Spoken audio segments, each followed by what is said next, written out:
This program is not for children. If you are under the age of 13, then politely leave. You spoilt little twats. Thank you.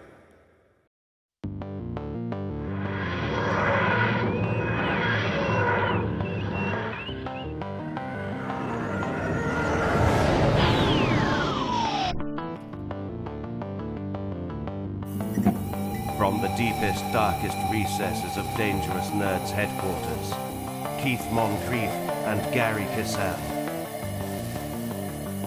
Hey guys, welcome to another episode of Pop Culture Minefield. That's Keith over there. And that's Gerry. And we're here to talk about some nerd stuff. Specifically, when you see the icon up in that corner over there, see it there? Up there says Geekosity.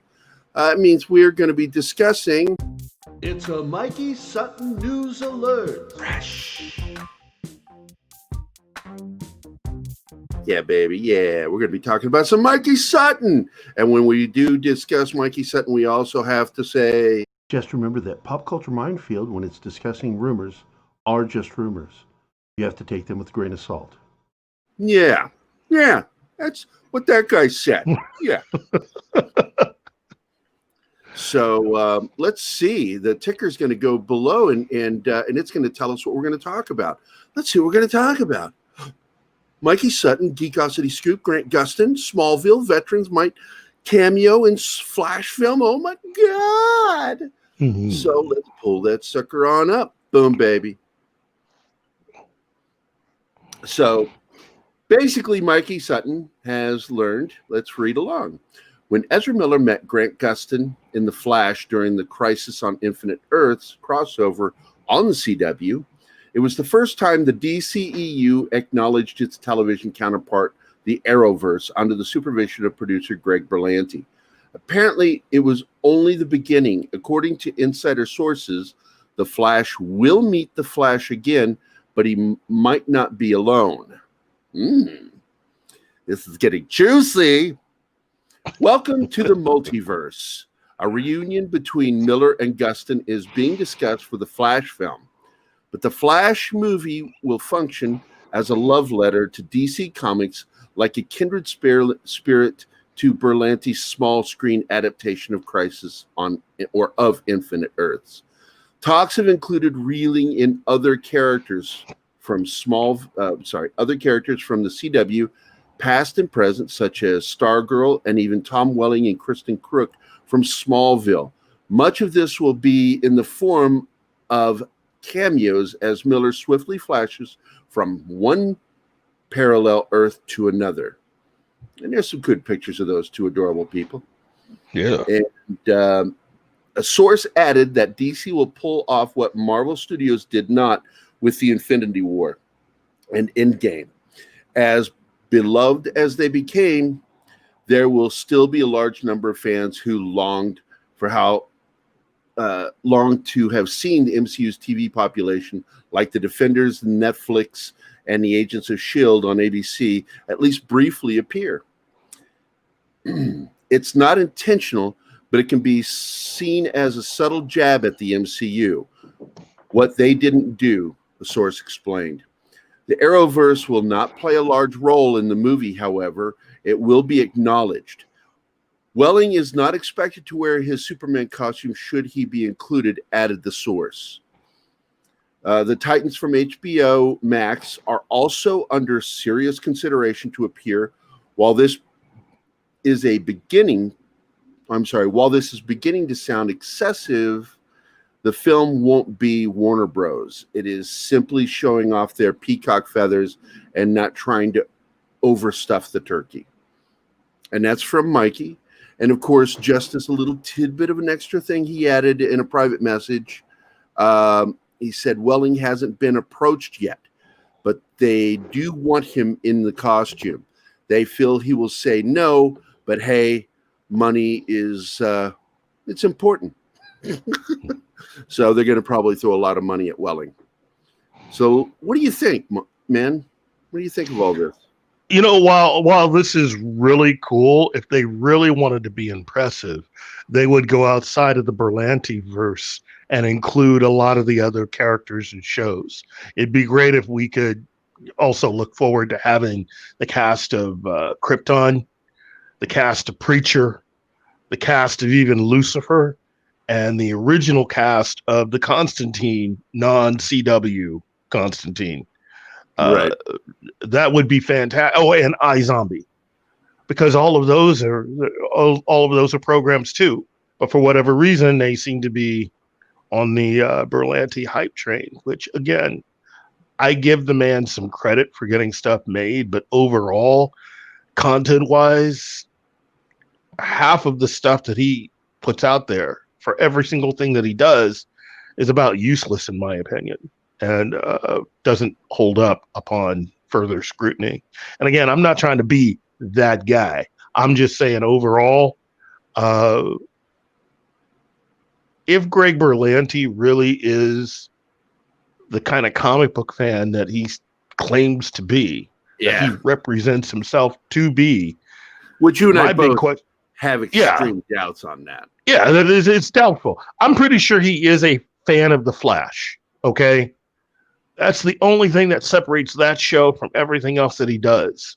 But for the most part, I don't think he's as big a fan as he claims to be. And I believe he depends too much on Jeff Johns. Jeff Johns has been at the center of everything that he's ever put forward. And it's beginning to look more and more like Jeff Johns on purpose did what he had to do to get his fingers in all these individual pies. Just so he could show that, hey, look, I can control everything. And he can't. That's part of the reason why we're having the problem. In fact, I believe the root of a lot of DC's problems on television and in film go right through Jeff Johns. No matter what you think of him as a person, okay, he has in some way been connected to everything that has ever had a problem. Justice League, the Green Lantern movie, which you notice he and Berlanti really downplay. Nobody brings that up on their side. You have to look it up yourself. And again, they're in the credits. If you own that movie, look at it. They are in the credits. Yeah. I'm sure Jeff Johns, I've never met the man. I'm sure he is a nice guy. He probably, he sounds like a dick to me from what I've heard. Well, and that's the thing. I just think that a lot of the stuff that I've heard in recent years is more of someone who just really is suffering from envy on a massive scale of his former workmate Kevin Feige. And again, that's human, but you don't have to be a dick about it. That's my thing. It's sort of like when you see like Star Trek, when somebody that served along somebody else, and then suddenly that one person is a captain or higher rank, and the other person's like still down in lower command, and you get that envy and jealousy, and it stinks, and it sours and poisons everything, which is something that somebody said is that there's a lot of toxicity in Warner Brothers. And a lot of it is coming from a mixture of Berlanti and Jeff Johns. But that's for another show, because we've pretty much worked out our time here on this one. And this is an exciting bit of news, despite our feelings about the Berlantiverse. I'm always excited to see crossovers. And because I don't like Berlanti doesn't mean I don't like some of the people on the shows, because I love the Arrow until it became too CW faux drama. And then I just lost interest in it, because you and I talked about that. It's like, why did they have to ruin the show with the fake drama? I hate that. Mm-hmm. It's like, just write good drama. Get good writers. Arrow is a show that should have been a heck of a lot better than it was. It should have been a show that could have easily have been on HBO itself if they had actually decided not to go the way of faux drama. Yeah, and had just left it the way that it was in the first two seasons.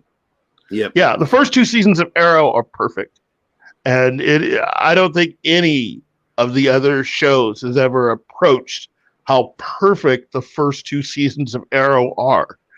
And for whatever reason, they just went down this other route, which is fine. It worked for them. I mean, the show was successful enough to last as long as it had, but it did it at an extreme cost. Yeah, it is. And we'll save that for another episode. Yeah. With that, guys, this is Pop Culture Minefield, and that's Keith over there. Kids, I'm happy to be on a show with superstar Gerry Cassell. Okay? Seriously, superstar. It just makes me squirm when you say that. Anyway, man. But I love doing the show with you. But love you, man. Love you too.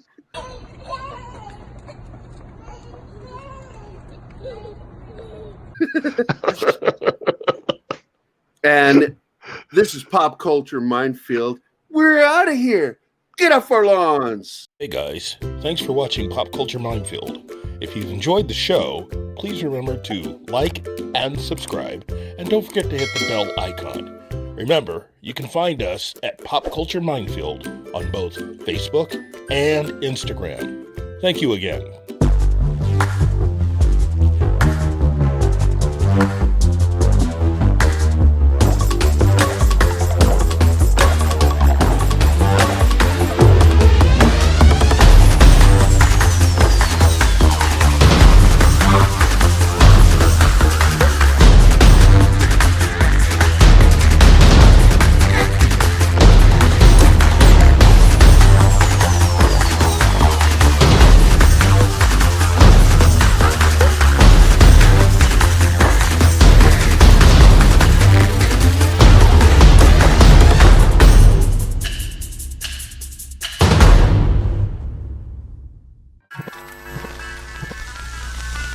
Y'all come back now, you hear?